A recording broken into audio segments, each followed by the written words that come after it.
Hello, it's EmployeeAMillion, and welcome to the 2020 channel Q&A. Last month I made an update video for this channel where I basically leveled what I'm going to do for the first few months of 2020, and one of those things was a Q&A where you would ask me questions in the comments of the update video, and I'd answer them at the end of January in video form. So, I've got your comments right here, and let's get started. I'll start with the most offbeat comments from Octavia Knox 888, I think his name is. Q&A, 2 questions. What is your favorite Garfield and Friends season, and what is your favorite number out of 1 to 10? I haven't actually seen much of Garfield and Friends. I know it's like a pretty good show, and one of the most faithful adaptations of the Garfield comic strip, but I really don't have much to go on. I haven't seen that many episodes, but what I have seen has been pretty good. My favorite episode was probably the one where Garfield and Odie were watching a clip of an episode and it was just filled with errors, and they were kind of making fun of animation errors. That was a riot. I loved that episode. Let me check what season that was in. Aha, season 3. So, until further notice, season 3 is my favorite Garfield and Friends season. And that applies for numbers too, because 3 is just a magic number for comedy, so out of 1 to 10, 3 is probably my favorite right at the moment. Thank you for those weird but interesting questions, Octavia Knox. Jack McGinn asks, what are your thoughts on Phineas and Ferb? If you haven't seen it, highly recommend it. Phineas and Ferb was basically my childhood.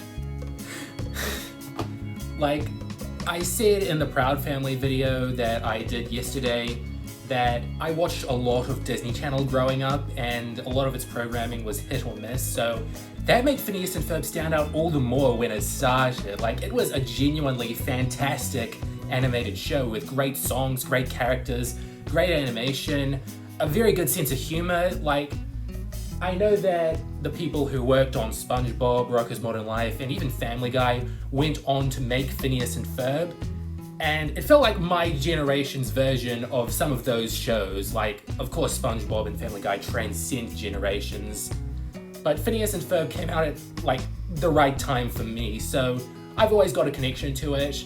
I only ever remember watching the first season and a half.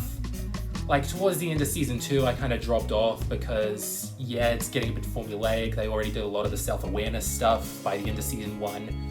But I hear it kept up a rather consistent level of quality, and I remember the TV movie Across the Second Dimension being a very big event when it aired, and I still really like that movie.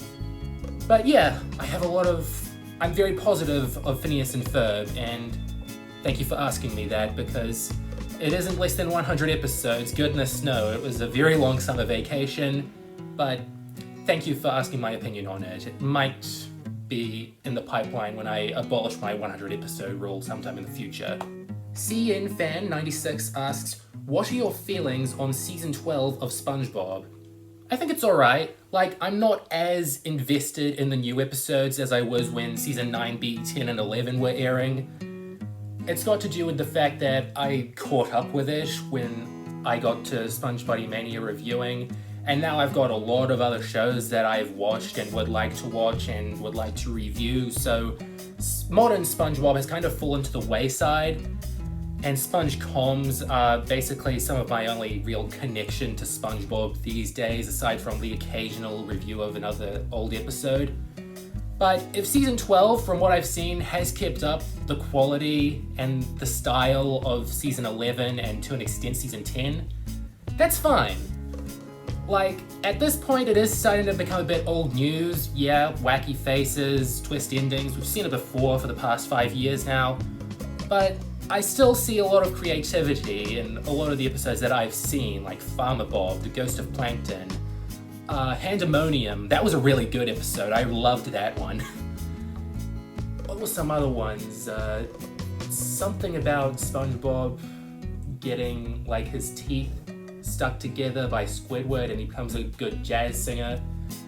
Like, I've seen that plot before, but the SpongeBob version of it was very creative. That's always been a benefit to SpongeBob, that it's so weird that it can make old plots new. And this sort of leads into the next question that I've been asked by Super Seal. what do you think of Birthday Blowout, the 20th anniversary special, and what, in your opinion, is the most underrated SpongeBob episode? So in terms of Birthday Blowout, I just thought that one was okay. Like, I watched it live when it aired in New Zealand, and it was a little surreal seeing a new episode on TV again, because mostly I just watch it from digital stores these days. But I thought that it had an alright story about SpongeBob and Patrick going on land again. I mean, the thing with land and live action segments in SpongeBob is that they've always been a bit hit or miss. They've always been a bit too surreal for their own good. And Birthday Blowout has a bit of that. Like, the Kel Mitchell appearance wasn't too funny, and the dog stuff was inoffensive, but just not that funny either. But I did like the story that they told. There were a lot of good special effects used to make it seem a little more realistic, even more authentic than like Sponge Out of Water at points. And I thought that the stuff back in SpongeBob's Pineapple House with Sandy preparing his birthday, that was very fun too. And I was also very happy that the show acknowledged that Stephen Hillenburg's life at the very end of the special with that thank you message to him. That was very nice. I like that. So those were the 6 questions I was asked. Thank you everyone who submitted a question down in the comments of the previous update video.